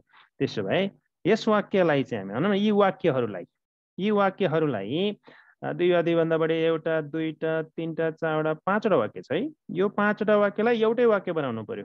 अब अगाडि नै हामीले चर्चा गरिसकेको नियमहरू के हो त, नियमहरू चाहिँ अगाडि समापिका क्रियापद हो भनेको छ, चल्छ छ हैन, लागेको छ, जुन यहाँ क्रियापदहरू छ यसलाई हामी असमापिका बनाउने र आवश्यकता अनुसार चाहिँ संयोजक राख्न पनि सकिन्छ र एउटै वाक्य बनाउनु पर्यो, अर्थमा विचलन आउनु भएन। ल हेरौँ त, मैले यसरी बनाएको छु। पर्यटकीय हिमाली जिल्ला मुस्ताङमा धेरै हावा चले पनि स्याउका लागि प्रसिद्ध भएकाले मलाई मुस्ताङ घुम्न मन लागेको छ भनेर यसरी लेख्न सकिन्छ। मुस्ताङ हिमाली जिल्ला हो, मुस्ताङ पर्यटकीय जिल्ला हो भन्नेलाई एउटै बनाइयो। पर्यटकीय हिमाली जिल्ला मुस्ताङमा, अब मुस्ताङमा धेरै हावा चल्छ, घरि यो मुस्ताङ दोहोऱ्याइरहनु पर्यो नि, एकपटक मुस्ताङ आछ त भइहाल्यो नि है। अनि मुस्ताङमा धेरै हावा चल्छ, मुस्ताङमा धेरै हावा चले पनि, अनि स्याउका लागि प्रसिद्ध भएकाले छ, यहाँ मुस्ताङ स्याउका लागि प्रसिद्ध छ भनेको छ नि। मुस्ताङ स्याउका लागि प्रसिद्ध भएकाले, मुस्ताङ त अगाडि आइसकेको छ है, प्रसिद्ध भएकाले अनि मलाई मुस्ताङ घुम्न मन लागेको छ भने यसरी टुङ्ग्यायो भने अन्तिममा समापिका क्रियापद लेख्ने। अब त्यो यो वाक्य, ती छोटा वाक्य, टुक्रा वाक्य चाहिँ कोही अगाडि कोही पछाडि ल्याउन पनि सकिन्छ मिलाउनका लागि है, तर अर्थमा विचलन आउनु हुँदैन। गमा हेरौँ। विनोद कर्ण सप्तरीका बासिन्दा हुन्, उनी नेपाली साहित्यका प्राध्यापक हुन्, उनी सहयोगी र इमान्दार छन्, उनी कविता लेख्न र चित्र कोर्न मन पराउँछन्। र यसलाई हेरौँ त, अब सरी, यो सामान्यतया चाहिँ विशेषणलाई चाहिँ अगाडि, व्यक्तिको विशेषण छ भने अगाडि ल्याउनु पर्ने हुन्छ, त्यसरी सहज हुन्छ। यो अगाडि जस्तै महाकवि देवकोटा भनेर ल्याइयो, त्यस्तै गरी है। सहयोगी र इमान्दार सप्तरीका बासिन्दा विनोद कर्ण, सहयोगी र इमान्दार भन्ने विशेषणलाई अगाडि ल्याइयो है। सहयोगी र इमान्दार सप्तरीका बासिन्दा विनोद कर्ण नेपाली साहित्यका प्राध्यापक भएकाले उनी कविता लेख्न र चित्र कोर्न मन पराउँछन् भनेर यसरी लेख्न सकिन्छ। यहाँ चाहिँ अब अघि नै भनियो, यो वर्तमानमा छ, वर्तमान क्रियापदहरू भएको हुनाले वर्तमानको, सामान्य वर्तमान कालको क्रियापदै छ, त्यही लेखियो सामान्य वर्तमानमा नै। अनि असमापिका बनाउन सकिन्छ, हुन् भनेको छ, छन् भनेको छ, यसलाई चाहिँ यहाँ चाहिँ सहयोगी र इमान्दार सप्तरीका बासिन्दा विनोद कर्ण नेपाली साहित्यका प्राध्यापक भएकाले, उनलाई भएकाले बनाइयो, उनी कविता लेख्न र चित्र कोर्न मन पराउँछन् भनेर यसरी चाहिँ वाक्य संश्लेषण गर्न सकिन्छ। ल अब अर्को हेरौँ त। 3 मा वाक्य विश्लेषण गर्नुहोस् भनेको छ है। यहाँ उदाहरण राख्यो, वाक्य विश्लेषण गरे पहिला चाहिँ उदाहरण राखेको छ। संश्लेषित वाक्य, डोल्माका भाइ लाक्पाको परिश्रमलाई सबैले सराहना गर्छन् भनेर यसलाई विश्लेषण गर्दाखेरि लाक्पा डोल्माका भाइ हुन् एउटा वाक्य भयो, लाक्पा परिश्रमी छन् भनेर यसरी चाहिँ 2वटा वाक्यलाई समेटेर एउटा वाक्य बनाएको। अनि अर्को चाहिँ लाक्पालाई सबैले सराहना गर्छन् भन्ने कुरा विश्लेषित वाक्यहरू अर्को। यहाँ चाहिँ लाक्पा डोल्माका भाइ हुन्, अनि लाक्पा परिश्रमी छन्, लाक्पालाई सबैले सराहना गर्छन्। डोल्माका भाइ एउटा भयो, अनि त्यही लाक्पाको परिश्रमको कुरा एउटा भयो, लाक्पा परिश्रमी छन् भनेर लेखियो, अनि सबैले सराहना गर्छन् भनेर अर्कै टुक्र्याइयो, यसरी 3टा बनाइयो विश्लेषित वाक्य। अब हामी यसै गरी विश्लेषण गर्नु पर्यो। यहाँ चाहिँ तोकेको छ है, कमा हेरौँ त। जङ्गल सखाप हुन थालेपछि मृग, घोरल जस्ता जनावर र कतिपय चरा लोप हुने अनि पानीको मुहान पनि सुक्ने खतरा भएको छ भन्ने यो वाक्यलाई चाहिँ हामीले 3टा वाक्यमा विश्लेषण गर्नु पर्यो। यो संश्लेषित वाक्य भयो, एउटा भयो। यसलाई 3टा वाक्यमा टुक्र्याउनु पर्यो। अर्थगत आधारमा विचलन नहुने गरी। हेरौँ त। जङ्गल सखा हुन थाल्छ, मृग घोरल जस्ता जनावर र कतिपय चरा लोप हुन्छन्, पानीको मुहान पनि सुक्ने खतरा भएको छ भनेर यसरी चाहिँ लेख्न सकिन्छ। अर्को हेरौँ, खमा चाहिँ प्रदूषण बढेसँगै हिमतालमा हिउँ घट्यो, समयमा पानी पर्न छाड्यो अनि सफा आकाश देख्न छाडियो भनेको 4 वाक्यमा प्रदूषण बढ्यो, हिमालमा हिउँ घट्यो, समयमा पानी पर्न छाड्यो, सफा आकाश देख्न छाडियो भनेर यसरी लेख्न सकिन्छ। अब अर्को प्रश्न हेरौँ, गमा सुदूरपश्चिम र कर्णाली क्षेत्रमा प्रचलित देउडा काठमाडौँ र विदेशमा समेत लोकप्रिय छ भने देउडा चाहिँ काठमाडौँ र विदेशमा समेत लोकप्रिय छ भने 3 वाक्यमा देउडा सुदूरपश्चिम क्षेत्रमा प्रचलित छ एउटा भयो, देउडा कर्णाली क्षेत्रमा प्रचलित छ अर्को भयो, देउडा काठमाडौँ र विदेशमा समेत लोकप्रिय छ। यसरी 3 वाक्य बनाउने। घमा हेरौँ, मलाई घमाइलो दिन, जुनेली रात, हरियो वन, लह लह बाली झुलेको खेतबारी, नेपाली खाना र सहयोगी साथी मनपर्छ भनेर यसलाई चाहिँ यो एउटा वाक्यलाई 5 वाक्यमा टुक्र्याउनु पर्यो। 5 वाक्यमा चाहिँ विश्लेषण गर्ने। ल हेरौँ, मलाई घमाइलो दिन र जुनेली रात मनपर्छ। यसलाई चाहिँ 5 वाक्यमा भनेको छ। मलाई घमाइलो दिन र जुनेली रात मनपर्छ, मलाई हरियो वन मनपर्छ, मलाई लह लह बाली झुलेको खेत मनपर्छ, खेतबारी मनपर्छ। यस 5 वाक्यमा भनेको छ। यसलाई चाहिँ मलाई नेपाली खाना मनपर्छ, मलाई सहयोगी साथी मनपर्छ भनेर यसले है। मलाई घमाइलो दिन र जुनेली रात मनपर्छ एउटा वाक्य भयो, मलाई हरियो वन मनपर्छ अर्को भयो, अनि मलाई लह लह बाली झुलेको खेतबारी मनपर्छ अर्को भयो, अनि मलाई नेपाली खाना मनपर्छ, अनि मलाई सहयोगी साथी मनपर्छ। यसरी चाहिँ मलाई भन्ने चाहिँ कर्ता राखेर अनि अरू सबै चाहिँ यहाँ भएको विषयवस्तुलाई चाहिँ लेखियो र सबैलाई चाहिँ मनपर्छ सामान्य वर्तमानमा नै लेख्नु पर्यो, प्रश्न अनुसार लेख्नु पर्यो है। जब असार लाग्छ तब मेरो मनले गाउँघर सम्झिन्छ भने यसलाई 2 वाक्यमा है। जब तब भन्ने छ, यो चाहिँ मिश्र वाक्यको संयोजक हटाइदिने। त्यस पछाडि चाहिँ 2टा वाक्य लेख्ने न हो। असार लाग्छ भयो, मेरो मनले गाउँघर सम्झिन्छ भन्ने हो। 2टा वाक्य लेख्नलाई त गाह्रो भएन। असार लाग्छ, मेरो मनले गाउँघर सम्झिन्छ। अब अर्को प्रश्न हेरौँ। प्रश्न नम्बर यहाँ चाहिँ मैले यो अब हामीले वाक्य संश्लेषण र विश्लेषण अभ्यास त गरियो। अभ्यास त्यहाँ अभ्यासमा भएका प्रश्नहरू हल गर्नु ठुलो कुरा भएन है। सामान्यतया चाहिँ वाक्य संश्लेषण र विश्लेषण बुझिसकेपछि हामी त्यसलाई हल गर्न सक्छौँ। तर परीक्षामा, बोर्ड परीक्षामा कस्तो प्रश्न आउँछ, कसरी लेख्ने भन्ने कुरा नै ख्याल गर्नु पर्यो। मुख्य कुरा त हाम्रो चाहिँ बोर्ड परीक्षा हो अब, हैन त। ल त्यसो भए बोर्ड परीक्षाको यो सिडिसीले भर्खरै प्रकाशन गरेको ग्रिड र मोडल क्वेसन यहाँ मैले राखेँ। त्यसलाई पनि हामी एकपटक हेरौँ है त। यो कमा चाहिँ भनेको छ नि, तलका 4वटा जटिल वाक्यलाई 8वटा सरल वाक्यमा विश्लेषण गर्नुहोस् भनेर यसरी चाहिँ यहाँ सोधेको छ। बोर्ड परीक्षाको मोडल प्रश्न यो अनुसार आउने हो। ल हेर्नुहोस् त, यहाँ चाहिँ कसरी भनेको छ, कमा कुनै 8वटा सरल वाक्य दिने, 8वटा सरल वाक्य दिने रे, अनि त्यसलाई 4वटा जटिल वाक्यमा संश्लेषण गर्न लगाउने। 8वटा सरल वाक्य दिएर टुक्रियाएर 8वटा सरल वाक्य दिएर 4वटामा लैजाऊ, जटिल वाक्यमा संश्लेषण गर भनेर सोध्न पनि सक्ने भयो। अनि कुनै 4वटा जटिल वाक्य दिएर तिनलाई 8वटा सरल वाक्यमा विश्लेषण गर्न लगाउने भनेको छ। 8वटा यही प्रश्न छ नि, मोडल प्रश्न। 4वटा जटिल वाक्य यहाँ दिएको छ र 8वटा सरल वाक्यमा विश्लेषण गर्नुहोस् भनेर यसरी सोध्न सक्ने पनि भयो। अनि 8वटा चाहिँ सरल वाक्य दिएर त्यसलाई चाहिँ 4वटामा लैजानुहोस्, यो 4वटामा चाहिँ संश्लेषण गर्नुहोस् भनेर चाहिँ सोध्न पनि सक्ने भयो। यी र अर्को तरिकाले पनि सोध्न सक्ने भयो। 4वटा सरल वाक्य भएको अनुच्छेद दिने, 4वटा सरल वाक्य भएको अनुच्छेद दिने, अनि ती 4वटा वाक्यलाई चाहिँ एउटै वाक्यमा संश्लेषण गर्न लगाउने। अगाडि चाहिँ हामीले अभ्यासमा किताबमा थियो नि, अगाडि हामीले अभ्यास गरे जस्तै त्यस्तै आउन पनि सक्ने भयो। अथवा 4वटा जटिल दिएर चाहिँ 8वटा चाहिँ सरल वाक्य बनाऊ भनेर सोध्न सक्ने पनि भयो। अथवा चाहिँ 8वटा सरल वाक्य दिएर त्यसलाई चाहिँ 4वटा जटिल वाक्यमा संश्लेषण गर भनेर सोध्न पनि सक्ने भयो। ल त्यसो भए यी तीन थरी नै है, तीनै थरीका चाहिँ मोडल प्रश्नहरू हामी चर्चा गरौँ। यसमा चाहिँ त्यही अगाडि दिएको प्रश्न हेरौँ। तलका 4वटा जटिल वाक्यलाई 8वटा सरल वाक्यमा विश्लेषण गर्नुहोस् भनेको छ। यहाँ चाहिँ 4वटा जटिल वाक्य छन्। यस्तो 4वटा जटिल वाक्य दियो भने सामान्यतः चाहिँ अब यो के भन्छ नि, सापेक्ष र निरपेक्ष संयोजक हुन्छ नै, त्यसलाई हटाएर अनि 2टा वाक्य टुक्रियाएर लेख्न त एउटा वाक्यलाई 2टा टुक्रियाएर संयोजक झिक्दिएपछि त 2तिर 2 वाक्य बनिहाले हुन्छ। हेरौँ त, यहीँ चाहिँ अब तर झिक्दिने भने युवा कामको खोजीमा विदेश गयो भयो, एउटा वाक्य यही भइहाल्यो। उनीहरूले सोचे जस्तो काम पाएनन्, अर्को वाक्य भयो, यी संयोजक तर हटाइदिए भयो, हैन। अनि त्यसै गरी चाहिँ समापिका र यो असमापिका क्रियापद छ भने त्यसलाई चाहिँ ख्याल गर्नुपर्छ, त्यो तापनि हटाइदिने। अनि त्यसरी जब र तब हटाइदिने, अनि दुईटा वाक्य त्यहीँ बनिहाल्छ होइन त। अनि हटाइदियो यहीँ संयोजक, यतापट्टि एउटा पछाडि एउटा छ, दुईटा वाक्य त्यहीँ सँगसँगै छन् होइन त। यिनैलाई ख्याल गर्ने, आखिर संयोजक हटाइदिने हो।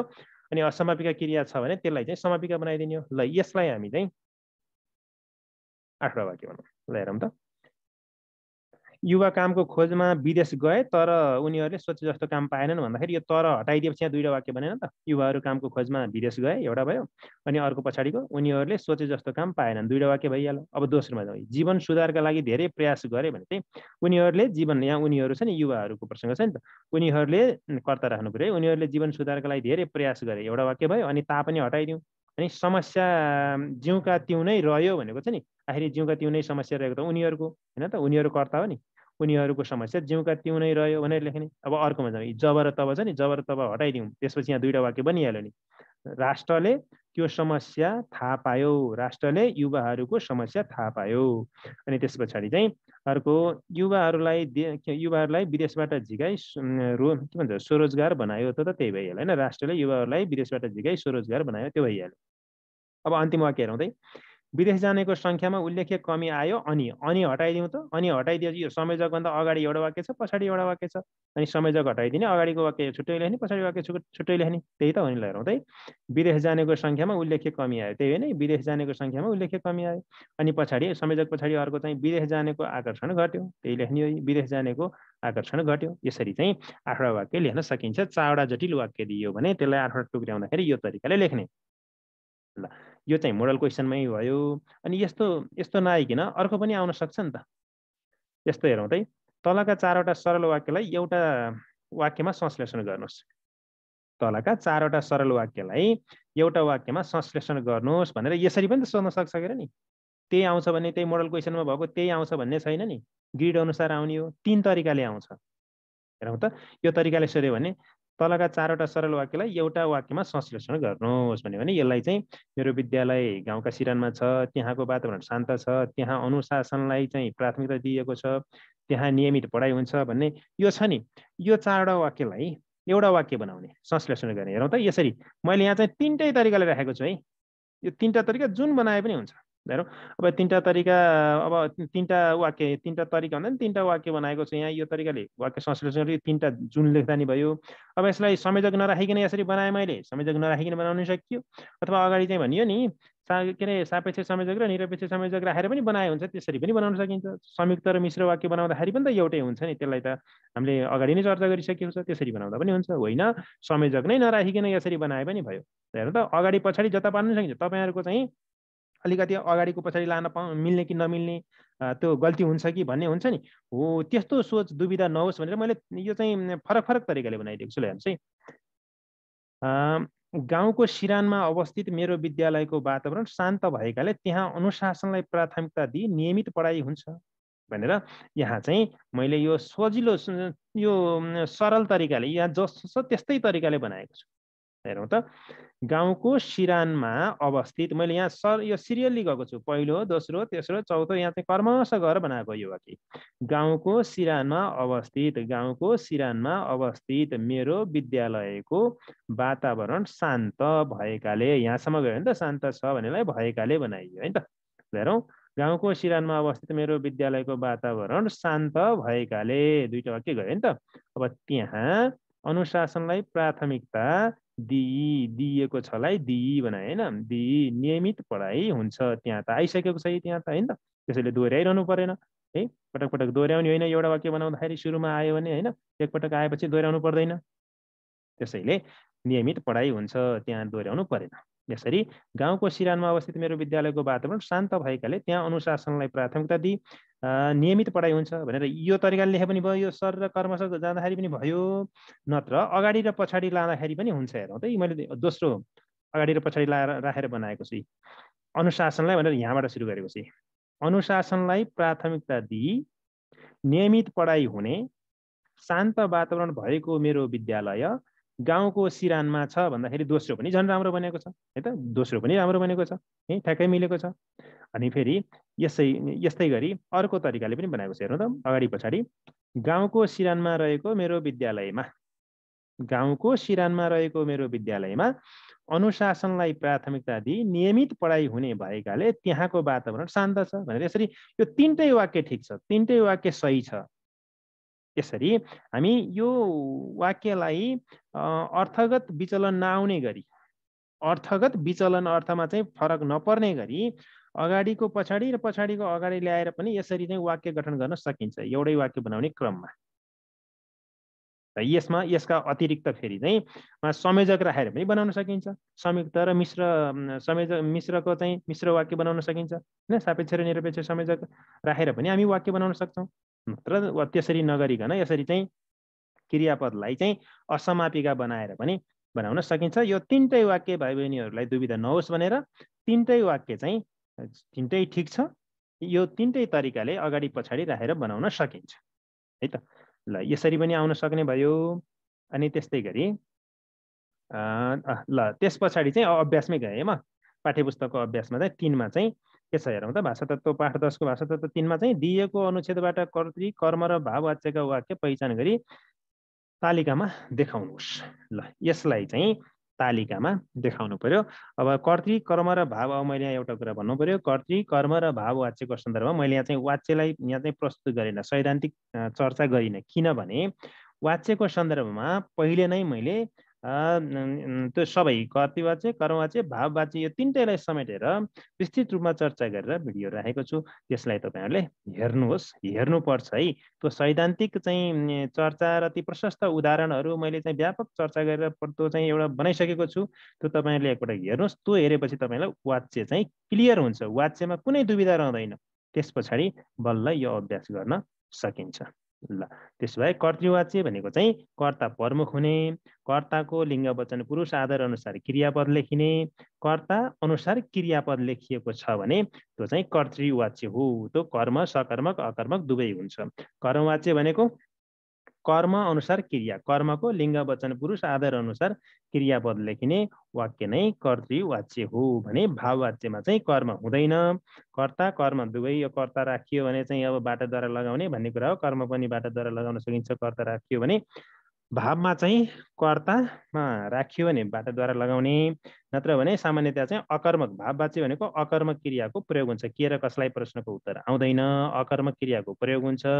र क्रियापद सधैँ एकवचन पुल्लिङ्ग तृतीय पुरुष, एकवचन पुल्लिङ्ग तृतीय पुरुषमा लेखिन्छ भाववाच्यमा। भाव मुख्य सम्झिने नै त्यही हो। भाववाच्यमा क्रियापद एकवचन पुल्लिङ्ग र तृतीय पुरुषमा लेखिन्छ। र सामान्यतया चाहिँ कर्ता राखिँदैन, राखे बाटाद्वारा लगाउने हो, मलाई आफू गर्नुपर्छ भन्ने मान्यता हो। र त्यसमा चाहिँ तपाईँहरूले विस्तृत रूपमा चाहिँ पहिला चाहिँ वाच्यको बारेमा चाहिँ हेर्नुहोस्, पढ्नुहोस्, अनि त्यसपछि बल्ल यी प्रश्नहरू गर्न सकिन्छ। मैले यहाँ चाहिँ सरस्वती छुट्याएर राखिदिएको छु। ल कर्तृवाच्यका वाक्यहरू। म सबेरै उठेँ, म उठेँ, मैले बोलाएँ, उमेश आयो, हामी लाग्यौँ भनेर यसरी कर्ता अनुसार क्रियापद, कर्ताको लिङ्ग वचन पुरुष आधार अनुसार क्रियापद लेखिएका वाक्यहरू यी कर्तृवाच्यका वाक्य हुन्। म सबेरै उठेँ, मैले उमेशलाई बोलाएँ, उमेश आँखा मिच्दै आयो, हामी बाटो लाग्यौँ भने यी चाहिँ वाक्यहरू कर्तृवाच्यका वाक्य हुन्। भने कर्मवाच्यका वाक्यहरू चाहिँ दाउन्नेमा पुगेर खाना खाइयो, यी खाना खाइयो, खाना कर्म अनुसार क्रियापद भयो। भालुवाङमा चिया पिइयो, चिया पिइयो भयो। गाडीमा गीत गाइयो, गीत गाइयो। ठट्टा गरियो, अनि भोलिपल्ट स्थानीय साथी भेटिए, साथीहरू साथी भेटिए होइन त, स्थानीय साथी भेटिए। अथवा चाहिँ आधारको सन्दर्भमा है, सामान्य आधार भयो। कुराकानी गरियो, रमाइलो गरियो भनेर यसरी चाहिँ कर्म प्रधान वाक्यहरू जो चाहिँ कर्मवाच्य भयो। त्यसै गरी यहाँ भएको माथि चाहिँ अब यसरी छुट्याउने नै भनेर परीक्षा आउने त होइन, परिवर्तन गर्ने नै भनेर आउँछ। त्यसलाई चाहिँ तपाईँहरूले चाहिँ वाच्यकै बारेमा विस्तृत चर्चा गरिएको भिडियो हेर्नै पर्छ है। हेर्नुभयो भने बल्ल क्लियर हुन्छ। ल भाववाच्यका वाक्यहरू। बेलुका घोराइमा बास बसियो, राति मस्त निदाइयो, मस्तसँग हाँसियो भनेर यसरी अकर्मक क्रियाको प्रयोग गरिएको हुन्छ। यी चाहिँ कर्तृ कर्म र भाववाच्यका वाक्यहरू यसरी मैले छुट्याएर राखिदिएँ। ल अब त्यस पछाडि अर्को 4 मा कर्तृवाच्यको प्रयोग गरी आफ्नो दिनचर्याको बारेमा एक अनुच्छेद लेख्नुहोस्। कर्तृवाच्यको प्रयोग गरेर हेरौँ त। कर्ता अनुसार क्रियापद सरसर्ती। अब चाहिँ यो कर्ता अनुसार क्रियापद मैले के गरेँ भनेर लेख्यो भने सबै चाहिँ कर्ता अनुसार क्रियापद, अथवा सकर्मक भयो नि अकर्मक भए पनि यो म अनुसार चाहिँ क्रियापद भयो भने चाहिँ यो आफ्नो दिनचर्या भनेपछि म लेख्ने भयो, कर्ता त म नै भयो होइन, म अनुसार क्रियापद लेखियो सबै। त्यसैले चाहिँ कर्ताको लिङ्ग वचन पुरुष आधार अनुसार क्रियापद लेखिन्छ भने त्यो चाहिँ के भयो त, कर्तृवाच्य भयो होइन त। म बिहान सबेरै उठ्छु, म उठ्छु, करिब 1 घन्टा जति बिहानी भ्रमणमा निस्कन्छु, म निस्कन्छु भनेको म दिनहुँ आधा घन्टा जति शारीरिक व्यायाम गर्दछु, मैले शारीरिक व्यायाम गर्दछु भयो, म गर्दछु। म नियमित रूपमा बिहान स्नान गर्छु है त, म स्नान गर्दछु, म अनुसार नै भयो सबै। सधैँ 7 बजे चिया नास्ता खाएर गृह कार्य गर्दछु, 9 बजे खाना खाएर विद्यालय जान्छु, विद्यालयमा अनुशासित भएर पढ्छु, आफूले नजानेका विषयवस्तुहरू गुरुहरूलाई सोधेर लेख्छु, 4 बजे विद्यालय छुट्टी भएपछि घर आउँछु, आमाले दिएको खाजा खाएर केही समय खेल्न जान्छु, बेलुका गृह कार्य गर्छु, प्राय 8 बजेतिर खाना खान्छु, केही समय पढेपछि 10 बजेतिर सुत्छु भनेर यसरी उड्छु, निस्कन्छु,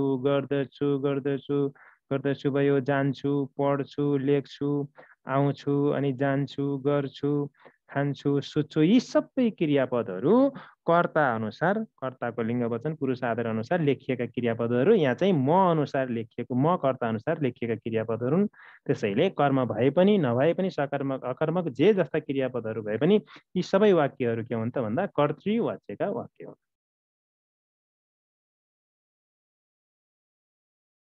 अर्को 5 नम्बरमा के राखेको छ, अभ्यासको 5 मा कर्म तथा भाववाच्यको प्रयोग गरी वनभोज गएको विषयमा एउटा अनुच्छेद लेख्नुहोस्। ल हेरौँ त, वनभोज शीर्षकमा एउटा अनुच्छेद लेखेँ मैले। हामीद्वारा यहाँ चाहिँ के भने चाहिँ कर्म र भाव है, कर्म छ के र कसलाई प्रश्नको उत्तर आउने छ भने चाहिँ त्यो सकर्मक क्रियाको प्रयोग गरिएको छ, कर्मवाच्य भयो। अकर्मक क्रियाको प्रयोग गरिएको छ, कर्म छैन भने चाहिँ भाववाच्य भयो। हामीद्वारा शनिबार वनभोज गइयो, वनभोज गइयो, अनि त्यसै करिब 10 बजेतिर धम्पुस पुग्यो। अब चाहिँ वनभोज गइयो भनेको छ, कहाँ गइयो, वनभोज गइयो, धम्पुस पुग्यो, यी सबै चाहिँ के भयो त भने भाववाच्यको। साथीहरूद्वारा गाडीबाट सामानहरू झारिए, सामानहरू झारिए भन्दाखेरि यो चाहिँ कर्म भयो। मद्वारा साथीहरू बोलाइए भन्दाखेरि यो साथीहरू कर्म भयो, बोलाइए, साथीहरू बोलाइए, कर्मवाच्य भयो। साथीहरूद्वारा सामानहरू व्यवस्थित गरिए, सामानहरू व्यवस्थित गरिए, कर्म भयो। त्यसै गरी चाहिँ मद्वारा चिया पकाइयो, कर्म भयो, अनि साथीहरूद्वारा खाजा बनाइयो, कर्मवाच्य भयो।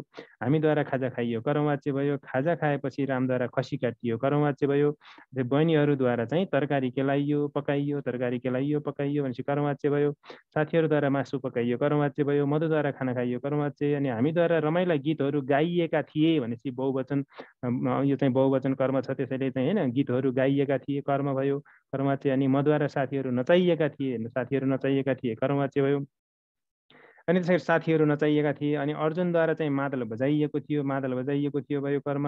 वनभोजमा आफू पनि खुब नाचियो, खुब हाँसियो, गाइयो, नाचियो, हाँसियो, सबै चाहिँ यो अकर्मक क्रिया चाहिँ भाववाच्य भयो। साथीहरूद्वारा पनि नाचियो भयो, यो पनि भाववाच्य हो। वनभोजमा खुब नाचियो, खुब हाँसियो, खुब रमाइयो, यी सबै के भयो त अकर्मक क्रिया चाहिँ के भयो त यो भाववाच्य भयो। नाचियो, हाँसियो, गाइयो, खेलियो होइन, यी सबै। करिब 5 बजेतिर खाना खाइयो, कर्म भयो। अनि केही समय गीत बजाइयो भनेपछि कर्म भयो। अनि हामीद्वारा समूहमा नाचियो, नाच्ने काम चाहिँ गरियो, भाव भयो। अनि पोखरातर्फ लाग्यो, भाव भयो। यसरी चाहिँ सकर्मक क्रिया छ र कर्म अनुसार क्रिया लेखिएको छ, त्यो चाहिँ कर्मवाच्य भयो। अकर्मक क्रिया छ र क्रियापद एकवचन पुल्लिङ्ग तृतीय पुरुषमा छ भने त्यो चाहिँ के भयो, भाववाच्य भयो।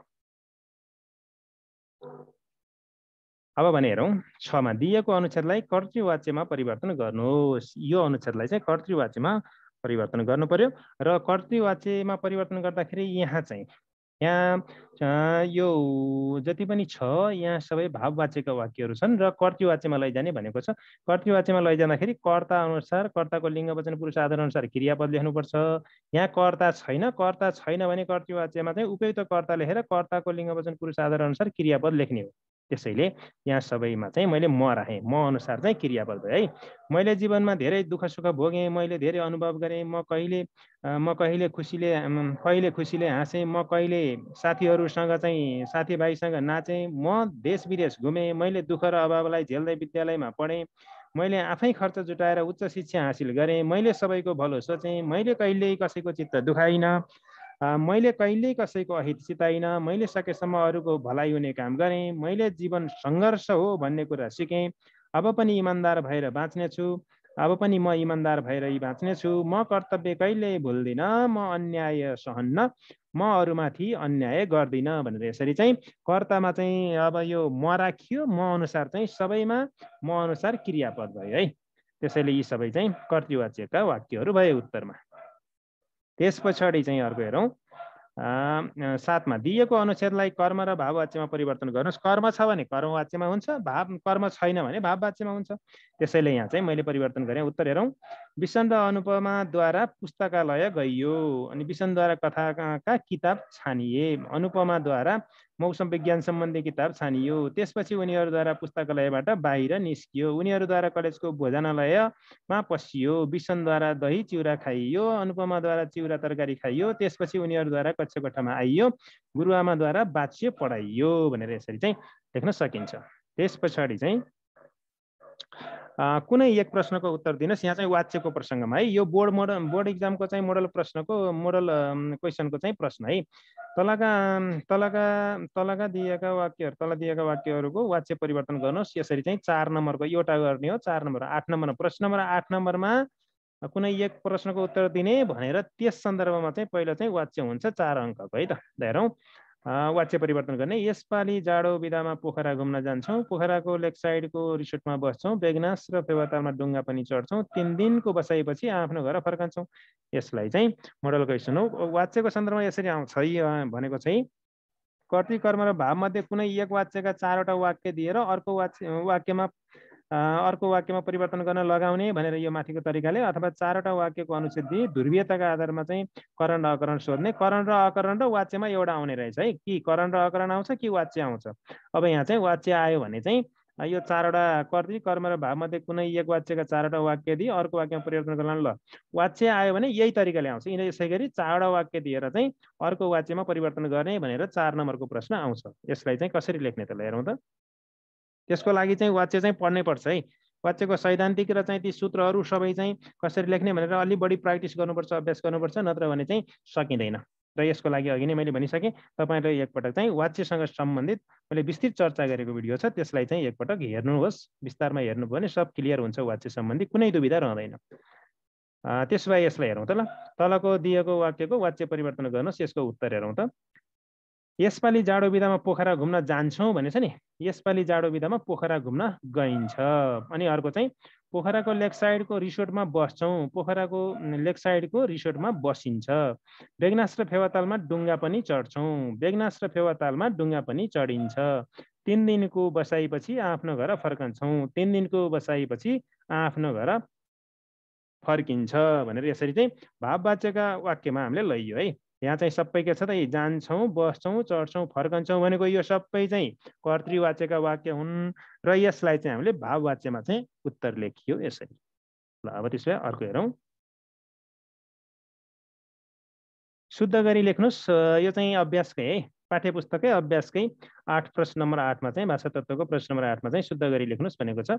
यसमा रेडियो, टिभी जस्ता श्रव्य दृश्य माध्यमबाट प्रसारित वा पत्रिका आदि छापा माध्यमबाट प्रकाशित घटनाका ताजा विवरणहरू समाचार हुन् भनेर यसरी चाहिँ धेरै अशुद्ध छ यहाँ है, धेरै अशुद्ध छ।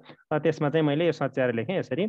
रेडियो र टिभी जस्ता श्रव्य दृश्य माध्यमबाट प्रसारित वा पत्रिका आदि छापा माध्यमबाट प्रकाशित घटनाका ताजा विवरण समाचार हुन् भनेर यसलाई सच्याएर लेखेँ। त्यसै गरी अर्को खमा जातीय विभेद, लैङ्गिक विभेद, वर्ण, वर्ग र क्षेत्रका नाममा रहेका विभेदमा पनि कमी आउँदैछ, तिनलाई पनि हटाउनुपर्छ। सङ्गीताजीले भने जस्तै यसका लागि शिक्षाको खाँचो छ भन्ने छ।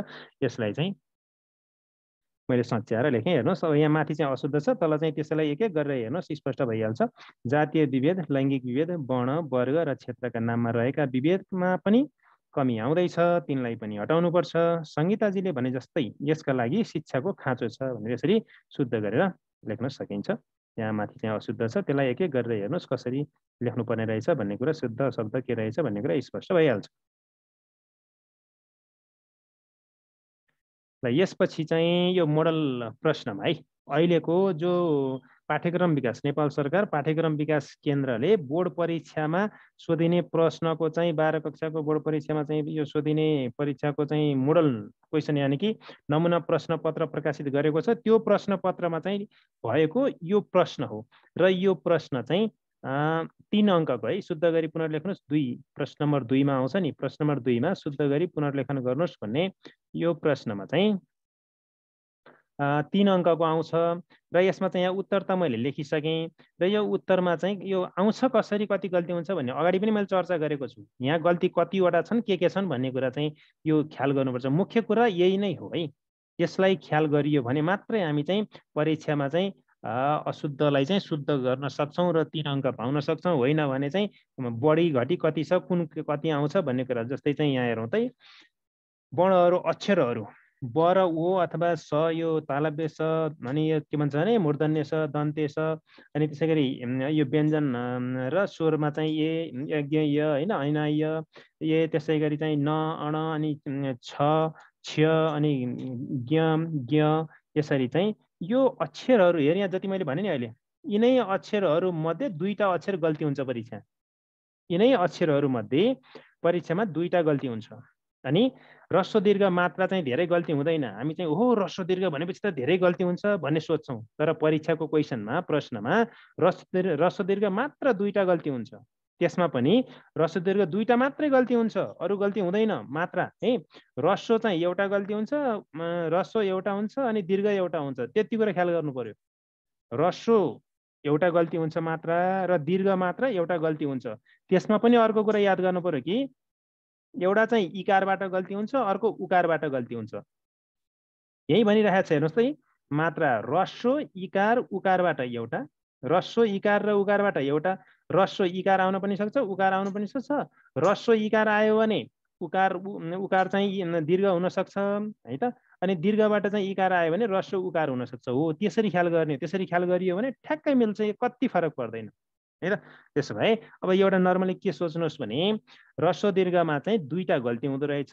एउटा चाहिँ ह्रस्व गल्ती हुन्छ, एउटा चाहिँ दीर्घ गल्ती हुन्छ। त्यसमा पनि एउटा चाहिँ उकार गल्ती हुन्छ, एउटा इकार गल्ती हुन्छ भनेर सोचियो भने मिल्छ ल है। ह्रस्व दीर्घ चाहिँ 2टा गल्ती हुँदो रहेछ जम्मा है। अनि त्यसै गरी लेख्य चिन्ह, हाम्रा लेख्य चिन्हहरू छन् नि पूर्णविराम अल्पविराम अर्धविराम अनि त्यसै गरी चाहिँ अब चाहिँ विस्मयादिबोधक चिन्हहरू जो चाहिँ छन् है, ब्राकेट कोष्टक उद्धरण चिन्हहरू एकल उद्धरण होइन, ती सबै त्यो विस्मयादिबोधक जति पनि छन् नि ती चिन्हहरू, ती सबै चिन्हहरू मध्येबाट मात्र परीक्षामा लेख्य चिन्हहरू एउटा गल्ती हुन्छ, मात्र एउटा। अब हामी चाहिँ धेरैतिर अल्मलिनै पर्दैन, एउटा खोज्ने हो कहाँ गल्ती छ भन्ने। त्यो चिन्हको बारेमा विस्तारमा चाहिँ सविस्तार मैले चाहिँ अगाडि नै चर्चा गरिसकेको छु। त्यो एकपटक चाहिँ तपाईँले हेर्नु होला। त्यो लेख्य चिन्हको बारेमा सरसर्ती त्यहाँ हेर्नुभयो भने त्यहाँ पनि फेरि मोडल क्वेसनहरू मैले यसै गरी त्यहाँ चर्चा गरेको छु। त्यो हेर्नुभयो भने थप क्लियर हुन्छ। मात्र लेख्य चिन्ह एउटा गल्ती हुन्छ। अनि पदयोग र पदवियोगमा चाहिँ है, त्यो पदयोग र पदवियोगको पनि मैले चर्चा गरिसकेको छु, राखिसकेको छु अगाडि चाहिँ। यसलाई पनि एकपटक हेर्नुहोस् तपाईँहरूले। पदयोग र पदवियोगबाट एउटा मात्रै गल्ती हुन्छ। पदयोग र पदवियोग जोड्ने र छुट्याउने, शब्दहरूलाई जोड्ने र शब्दहरूलाई छुट्याउने। शब्दहरूलाई जोड्ने पदयोग, शब्दहरूलाई अलग गर्ने, एउटै डिकामा नलेख्ने, एउटै डिकामा लेख्ने जोडेर लेख्ने पदयोग, एउटै डिकामा जोडेर नलेख्ने अलग अलग लेख्ने चाहिँ पदवियोग हो। त्यो पदयोग र पदवियोग वियोगबाट चाहिँ एउटा आउँछ जम्मा। यसरी जम्मा ह्रस्व दीर्घ यो शुद्ध गरी लेख भनेको प्रश्न 2 नम्बरमा चाहिँ 6वटा मात्रै अशुद्ध हुन्छ। यदि हामीले ख्याल गरेनौँ भने 6वटा सच्याउने होइन, फेरि चाहिँ 12वटा गल्ती गर्न बेला लाउँदैन। त्यसैले हामी चाहिँ यी कुराहरूलाई ख्याल गरेर मात्र 6वटा सच्याउने हो, 6 ठाउँमा गल्ती हुन्छ भनेर ख्याल गर्नु पर्यो है त। त्यसमा पनि ल हेरौँ त 3टा वाक्य हुन्छ भन्ने कुरा हो। ल यहाँ यो माथिको प्रश्नमा मात्र 6वटा गल्ती छ। कहाँ कहाँ छ भन्ने कुरा पनि के भन्ने कुरा पनि याद गरौँ। मात्र चिन्ह एउटा गल्ती हुन्छ। यहाँ चिन्ह कुन कुन गल्ती छ चिन्ह भन्दाखेरि यहाँ उद्धरण चिन्ह छैन है, डबल चाहिँ उद्धरण है, एकल उद्धरण होइन, दोहोरो उद्धरण चाहिँ यो डबल इन्भर्टेड कमा हामी भन्छौँ होइन। हो त्यो उद्धरण चाहिँ एउटा गल्ती भाइ। कसैले भन्छ केही भन्छ, कसैको भनाइ छ भने घेर्दाखेरि डबल चाहिँ उद्धरण हुन्छ होइन। हो यो एउटा उद्धरण चिन्ह गल्ती छ। अनि पदयोग र पदवियोग मध्ये एउटा गल्ती हुन्छ भनिएको थियो नि, हो त्यो चाहिँ एउटा भरियासित भन्ने गल्ती छ, जोड्नु पर्यो। भरियासित हेरौँ त, यी भरियाहरूसितै, भरियाहरूसित यो सित नामयोगी चाहिँ जोड्नु पर्यो एउटै टिकामा। ल अब हामीले 2टा गल्ती त सच्चै हाल्यौँ नि। अब पदयोग र चिन्ह 2टा गयो, एउटा चिन्ह गयो एउटा पदयोग गयो भनेपछि त पदयोग र पदयोगबाट एउटा गयो त 2टा गइसक्यो। अब 2टा अक्षर गल्ती हुन्छ। 2टा अक्षर कहाँ कहाँ गल्ती छ त, वर्ण कहाँ कहाँ गल्ती छ त, यी वर्णहरू मध्ये 2टा वर्ण गल्ती हुन्छ भनेको होइन त। ल हेरौँ त, वर्णमा चाहिँ बिस्तारैमा चाहिँ यहाँ चाहिँ हेरौँ त, बिस्तारैमा र अवश्यमा 2 ठाउँ है। बिस्तारैमा यहाँ छ नि सित बिस्तारै आउनुहोस् भनेको छ नि, यहाँ ऊ छ, त्यसलाई चाहिँ हामी बिस्तारै बनाउनु पर्यो। ल बिस्तारै बचिर्नु पर्यो हैन त। एउटा ब सुधारियो है, बिस्तारै बढ, ब लेखियो बिस्तारैमा ब। अनि अर्को चाहिँ अवश्यको चाहिँ यहाँ अवश्यमा यी चाहिँ दन्त्य स लेखेको छ नि, हो दन्त्य स त हुँदैन अवश्यमा। अवश्यमा चाहिँ तालव्य स हुन्छ। यी तालव्य स भनेपछि हामी मोटो स पनि भन्छौँ होइन त बोलीचालीमा चाहिँ। ल तालव्य स चाहिँ एउटा भयो भनेपछि दुईटा अक्षर चाहिँ वर्ण पनि सोच्याइयो भनेपछि अब मात्र ह्रस्व दीर्घ, एउटा ह्रस्व गल्ती छ अर्को दीर्घ गल्ती छ। ह्रस्व दीर्घ हामी शुद्ध गरी सारा भनेपछि ह्रस्व दीर्घ सम्झन्छौँ। ह्रस्व दीर्घ त जम्मा दुईटा भन्दा हुन्न नि फेरि। वर्ण विन्यास भनेको त सबै हो नि, पदयोग पदवियोगी चाहिँ चिन्हहरू होइन, वर्णहरू यो सबै हो नि वर्ण विन्यास भनेर त होइन। शुद्ध शुद्ध लेख्नका लागि आवश्यक पर्ने जति पनि कुराहरू हुन्छन् ती सबै वर्ण विन्यास अन्तर्गत पर्ने। हामीलाई ह्रस्व दीर्घ मात्र दुईटा है, दुईटा मात्रा, एउटा चाहिँ 3 मा र अर्को चाहिँ तपाईँहरू इकार र उकार हेरौँ त।